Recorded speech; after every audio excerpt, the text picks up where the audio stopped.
2017 সালে একজন মিশিও কাকু নামে একজন ইকোনমিক্স বলেছিলেন যে আমেরিকা H1B তার এই ভিসাটাকে যদি হাতিয়ার হিসেবে ব্যবহার করে তা আমেরিকার নিজেরই অর্থনৈতিক ক্ষতি সাধন হবে।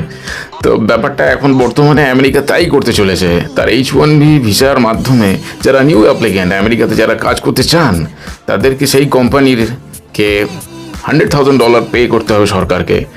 আর আমেরিকাতে অ্যাভারেজ স্যালারি হচ্ছে $95,000। তো এতে তো ঢাকের দরে মন সে বেঁকিয়ে যাওয়ার মতো ব্যবস্থা। তো যারা যেসব ভারতীয়রা আমেরিকাতে কাজ করতে চান তারা ভবিষ্যতে যাবেন কিনা সন্দেহ আছে, কারণ তারা এতে একটা সুবিধাও হলো যে দেশের প্রতিভা দেশে হয়তো থেকে যাওয়ার একটা সম্ভাবনা থাকতে পারে। তা এর একটা ভালো দিকও আছে, খারাপ দিকও আছে। তো আমেরিকাতে এই যে নিয়মটা করেছে তাতে আমেরিকা বলছে যে এটা শুধুমাত্র নিউ অ্যাপ্লিক্যান্টের জন্য, আর এটা ওয়ান টাইম, এরপরে দিতে হবে না। আর যারা পুরনো আছে তাদেরকে তো দিতেই হবে না।